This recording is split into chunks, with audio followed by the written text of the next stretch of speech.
the restaurant business is always very challenging. Many people have different definitions of that. For example, your meal is as good as the last one, and then you have to regroup, and then you have to discuss the situation with management. It's challenging in many ways. It's been very challenging since COVID-19. When Sochi came downtown to the hotel, came over here and I cooked for him and he invited us. So we opened that on 2017 and we got the Super Bowl. So we have thousands of people going through, but no one is coming to try the food.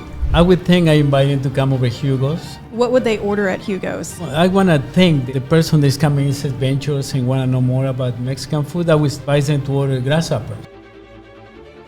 Hi, everyone. Welcome back to the Houston Bound Podcast, your ultimate guide to moving to the heart of Texas. I am Chase. This is Mandy. And today we have a very special guest in the house. This is Chef Hugo. Thank you for joining us today. Hi, My Chef. pleasure. Thank you. Wonderful. Thanks so much. Can you tell us where we are today? Yes, we at Caracol, right on 2200 Postdoc Boulevard. And you in the house. We're in the house. Wonderful. It's so Perfect. beautiful here. Well, Chef Hugo's very modest. This is his restaurant that he has created and invited us to. So we are definitely in Chef Hugo's house today, and we're so honored to be here. Thank you. Yes, very exciting. I wanted to start off by letting our listeners know today we're talking about the culinary scene, the inspiration behind the beautiful restaurants that Chef Hugo has created. Can you give us a little bit of your background and what brought you to Houston? I'm from Mexico City, and I came here in 1983. And at the time, I would say at that age, it was a dream and a necessity and an opportunity and all those wonderful things in life. So I have a relative that lived here back in 83, and then he's the one who made it possible for us to land it here in Houston. And what a wonderful opportunity that has been for many of us. Absolutely. Very good. So did you come, how old were you whenever you arrived? I was 18. Oh, you were 18? Wow. Okay. And then how soon after did you get into the restaurant business or starting to create your own recipes, or had you been doing that the whole time? Well, it was not that simple. Okay. I came in 83 and I did a little bit of everything in the beginning. I work on the field, I guess you call it, as a gardener, and I also helped a mechanic at the time. I helped people with in a store close by with their groceries. Wow. I was not employed in the grocery, but I was helping. Really?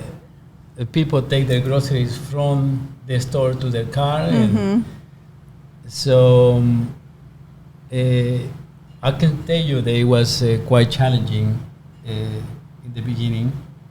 Of course, no English whatsoever, and it was a culture shock for me after, coming from one of the richest and more traditional and wonderful countries in the world.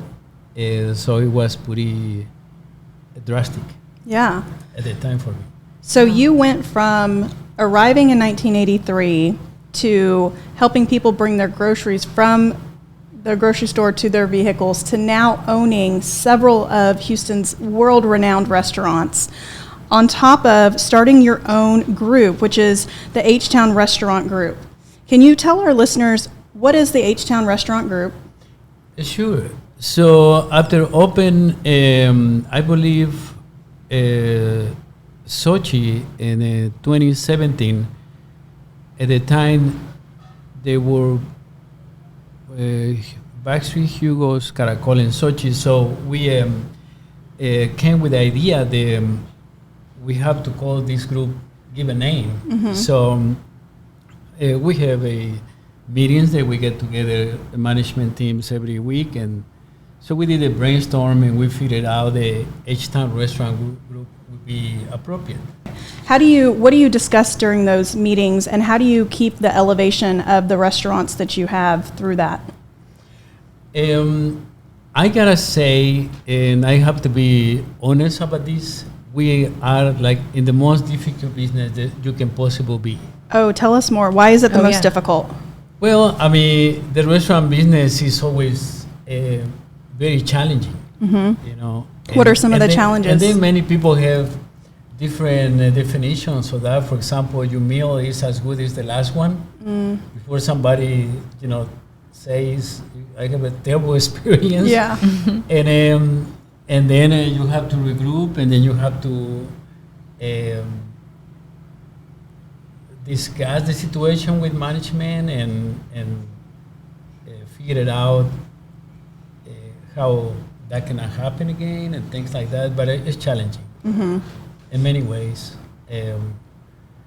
The other way that it's been very challenging since COVID-19. Tell us about that. We still have what we call in the aftermath. Really? Of Still? that. It's challenging in many ways. I mean, for example, customers, it took forever to come back. It was very slowly transition from, since that happened, for customers that come back to the restaurant. And Caracol is the biggest restaurant. We see 260 people inside. Wow. 340 with the patio. So, have only a few people at a time. It was very challenging right after COVID. So, all those kind of things. And So how long after COVID did it take you to start seeing your customer base come back? I'm just curious. Oh, they're still coming back. Oh, okay. Really? So we're not at full by capacity yet. By any mean. And so our CEO, which is Tracy, she's telling us things like, for example, downtown we have 40% capacity. Wow, really? Still. What used to be, and so we restaurateurs always try to find a way to bring people back. And we have a happy hour, and but the happy hour really is not happy hour anymore. It was just like a few people coming at the time. It was not like before. Where it was lively and it was packed before COVID. Exactly, and lots of energy, and we will have the bar full of people, and it's not like that. Okay, But so to our listeners, we need you to get back out into the food Yes. scene. Guys, it's time to make it, COVID's over. Come It's out time and to have come fun back. again. Enjoy a dining Yeah, experience. definitely. Can you tell us more about Caracol? What's the concept behind this restaurant? What's the dish you're most known for? Yeah, sure. Let's see. So back in 2001, we have the opportunity to open Hugo's, and at the time we were meeting with Tracy and the team and say, well, what do you want to do? You want to do another Backstreet?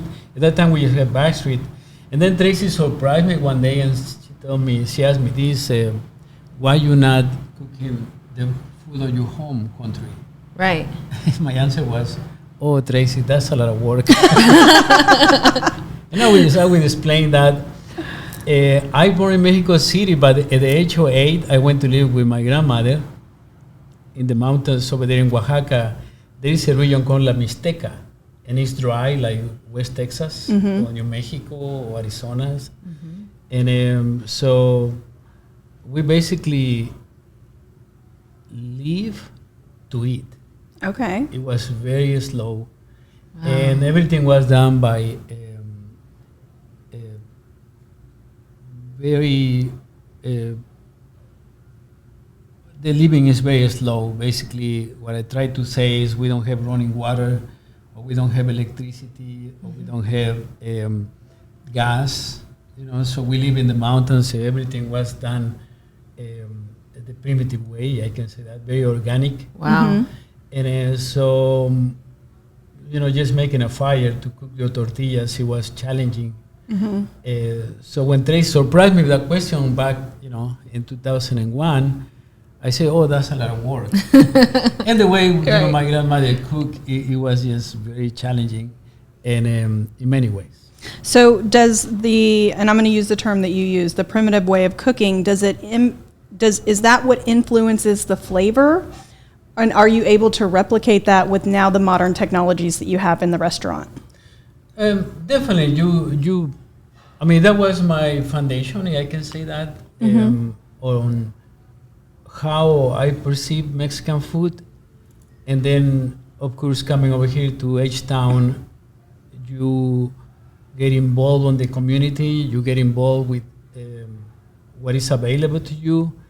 But nevertheless, I always will represent the wonderful and the great food of Mexico the right way, and apply that to the dishes that we make. Good. Well, let's actually talk about the dishes. So what are some of the signature dishes that you would consider, and what make them unique? When it comes to that, I'm very lucky for this reason. Not many people know this, but Mexico is a worldwide destination country. And Mexico, in my humble opinion, is the number one cuisine in the world right now. And it has been like that for hundreds of years. I can be very confident of that, to say it. So that is part of the richness of culinary wise speaking about Mexico. So when I opened Hugo's, my thinking was to represent on the menu every region of the country. Wow. Okay. So Mexico have 8 regions. So I say, okay, well, I want to represent on the menu the classic dishes of every region. Wow. And that is how I begin in my quest, I can say that, to make it the most difficult, which it sounds good, but it's really hard to do. But at the time I was much younger and very ambitious, so I want to learn as much as I could and represent Mexico the right way. So right after Hugo's, then we opened Caracol in 2013, which is a coastal Mexican cuisine. Mexico have just a little bit of 7,000 miles or seashore. So driving through Mexico, all these places, it made me think. I bet you there's 100, 1,000 recipes, around the coast of Mexico. So that created the idea to open Caracol, and that was It's perfect. The view, right? Because Mexico has so much to offer. Then when Sochi came downtown, the opportunity to open Sochi, they say, Tracy asked me, he said, they have invited us, the person that built the hotel came over here and I cooked for him, and he invited us right at the spot. He'd like to be part with us on do something at Sochi. So I create this menu based on the incredible state of Oaxaca, which is my home state. And it sounds romantic and all that, but in the very beginning, people don't even know where Oaxaca was. Right. So we opened that on 2017, and I think we opened right in the week of the Super Bowl. So we have thousands of people going through the hotel, but no one is coming to try the food. So I say, Tracy, we're doing something wrong over here. And as sure enough, I was one person passing by.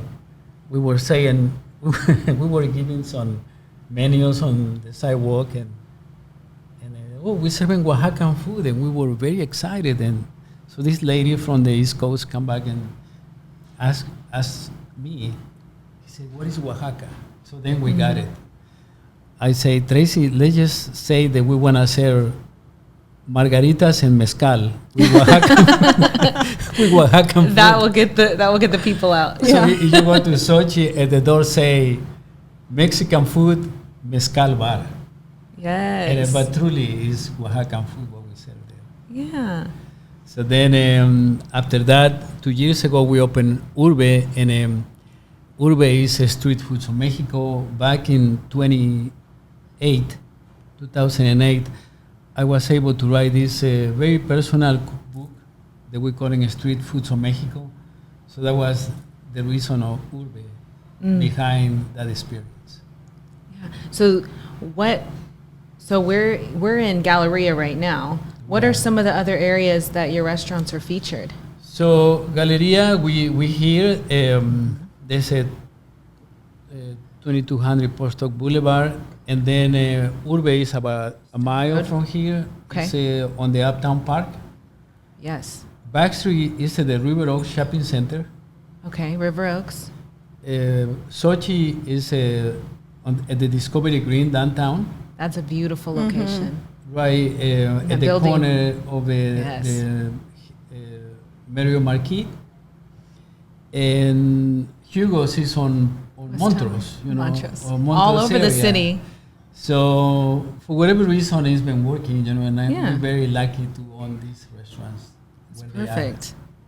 So give our listeners a little bit of advice on, or tell us how you choose those locations. I mean, Chase and I know, obviously, running the Houston Bound podcast, that those are areas that we touch on as podcasters for our out-of-state listeners. But for somebody who doesn't know them as in depth, how did you choose River Oaks and the Galleria and Uptown? So this is not long ago, but Tracy opened Backstreet in 1983. Oh, when you got here.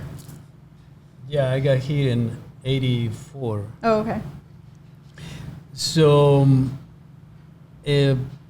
she was looking, her major was a geologist, but as she saw the problem with the oil, it was to become something majorly bad as energy, right? As being as a geologist, she decided, being on the office and the situation with the, she worked at Conoco at the time. Oh, really? Okay. And she saw that was going to be difficult, so she always wanted to have her own business. She switched. So she switched switched. Yeah, that's a jump of That's a big change. So absolutely. So you coming down Shepherd, there is a little back street. After crossing West Grade, they take a right turn. Yes. And as she was passing that, she saw this house. And at the time, she was thinking, she was thinking to open, a antique store or a coffee house. And she ended up in Backstreet. So little by little, she was able to buy the next lot. And consequently, she ended up with 4 lots, 5 with Backstreet. Wow. So that's how she, at some point, on the land. And at Hugo's, we managed to purchase the land also. Okay. At some point, around, I believe it was 2011 or something, somewhere in there.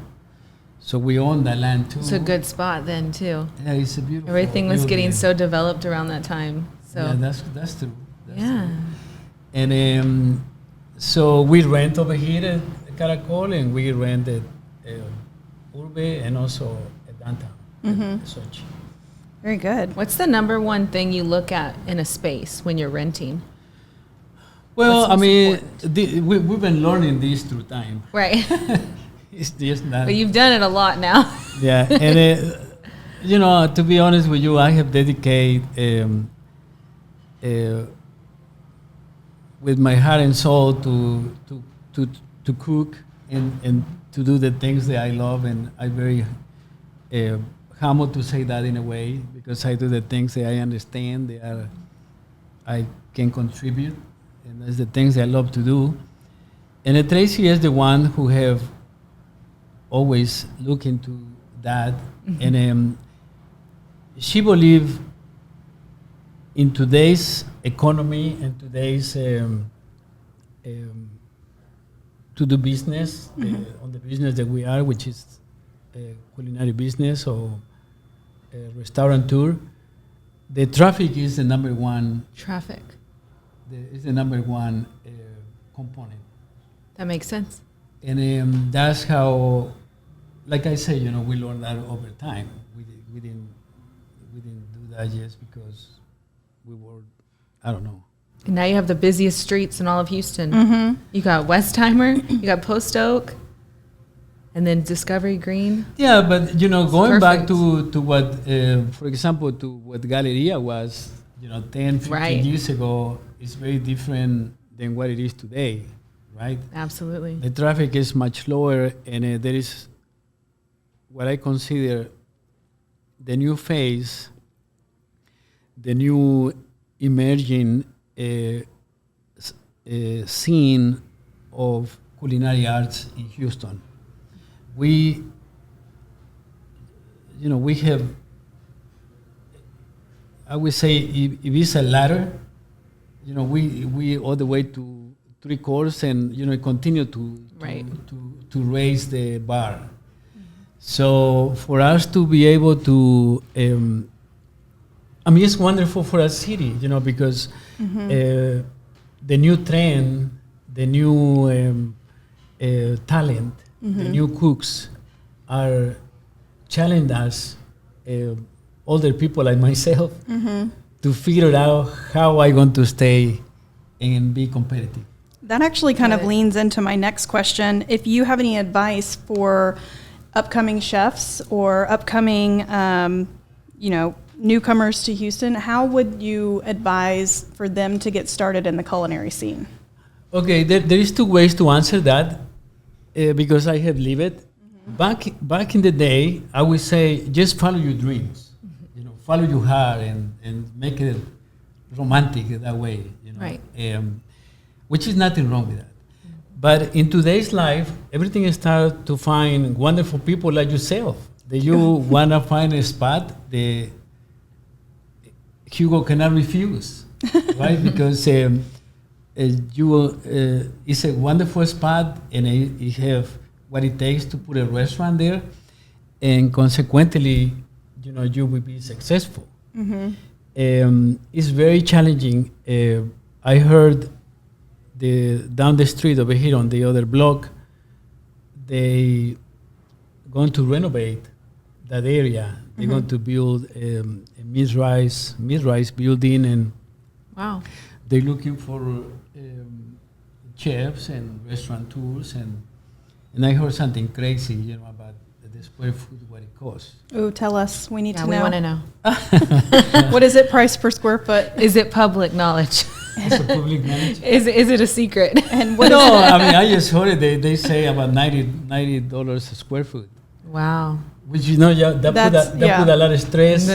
Like I say, because now we learn how to run the business, and you put all those numbers. It's very it put a lot of stress on. $90 a square foot is a very steep number, and I'm pretty sure that doesn't include the triple net on top of it. Right. Like I say, I kind of don't know much about that. That's Tracy. That's Tracy's job, Tracy's right? Yeah. We should invite Tracy. We should. Next time we'll have Tracy with us. So, I have a kind of an off question, and I know that you create these beautiful restaurants and that you have the most wonderful locations, but what are your thoughts on the food truck scene in Houston?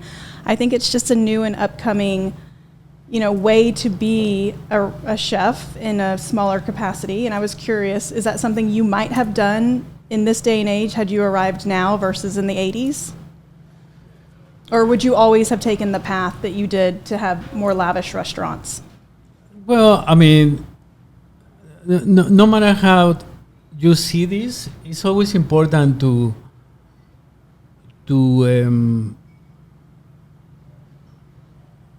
see, what is your feelings and how you wanna approach the situation, right?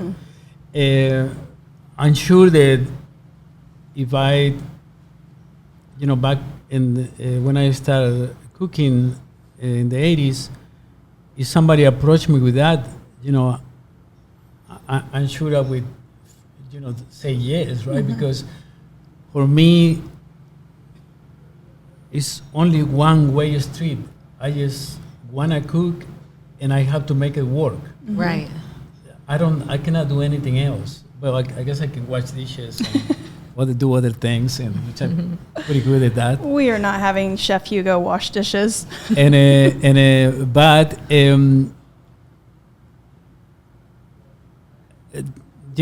today I am not doing a full service restaurant, and that has been the trend for me. Right. But it's about the opportunity, right? Yeah. You're all about the desire, the ambition, and then the action is what I'm hearing. Is having the desire, but then putting action to it, no matter what that path looks like, just one foot in front of the other. That sounds pretty good. That's something that we never figured it out before. Yes. But She's good at that. She's good at that. Yeah, I guess, yes, you're right. Maybe it's something that I was looking for somebody to tell me that. Yeah, there you go. Let me ask you something. So, to all of our out-of-state people, maybe they're coming to visit, what would you recommend, like if they were coming to town, they had one night to have dinner somewhere, where would you recommend they go, and what should they eat?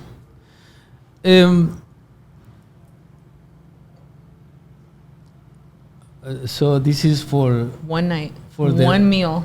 okay, anywhere in the city.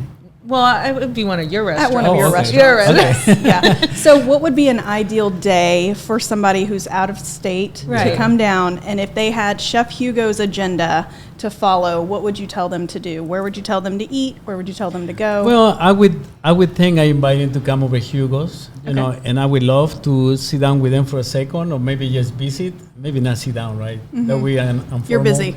Yeah, I'm busy. Maybe just visit and tell them what the restaurant is, and from there I can invite them to the other restaurants to visit next time. What would they order at Hugo's? Or what would you advise them to order? Well, I mean, I want to thank the person that's coming in adventures and want to know more about Mexican food. I would advise them to order grasshoppers, Okay. chapulines, Yes. and I think that would be a good eye opener, and it would be different, but be wonderful too at the same time. And what kind of cocktail would you advise? Well, I would go with a classic margarita, to just welcome them, but if that person like to drink wine, we also have wonderful wines from Mexico, and Wow. Very good. that Okay. could be done too. Nice. Chase, you got anything else? That's wonderful. Now I want a margarita. I know. Okay, well, We're you're in going to the have to right get one place. after. margarita's next We have after we're done. Caracol Rita over here. Oh, really? Oh, we'll have to get one. And I think, if I'm not mistaken, you have a coconut on there. Oh, So it's very that sounds different. amazing. Yeah. Well, I have one final question, and we won't tell anybody your answer. Just kidding, you're on film. Okay. Do you have a favorite restaurant of all your restaurants? Which one's your baby? Is anyone more partial to the others? Well, you gotta be Backstreet, right? Okay. It's the restaurant that gave me all the opportunity and to do something with my life in many ways. So I own a lot to Backstreet, and I would say Backstreet is my favorite place to be. Oh, nice. I love the paying homage to it. Nice. There is something that I need to tell you about Backstreet. So, like I say, Tracy opened Backstreet in '83, and we've been until until January the 31st. there was 41 years of service. So we closed Backstreet for. This is a cool story. Let me start again. So we have renovated the kitchen at Backstreet many times, and so around Backstreet, the competition is fearless. Last I knew, they have opened close to 20 restaurants. Wow. So for Backstreet to compete, first of all, the restaurant need to be more accessible. So about a year ago, we started thinking, what we have left here, to offer to our customers, because all these other restaurants around it, they incredible restaurants. Right. So accessibility was the number one thing, and there, our food is wonderful. For our 30th anniversary, I had the opportunity to write a cookbook or the recipes of Backstreet. Wow. I worked at Backstreet for 35 years. Yes. So with that saying, I told Tracy and Sophia this. I say, look, Tracy, I can give you 35 years of service IMPs. If you want to sell the property or you want to build townhouses and continue to own the property, the land, that's another option. And we went and have these conversations. And then she said, well, Sophia is my daughter.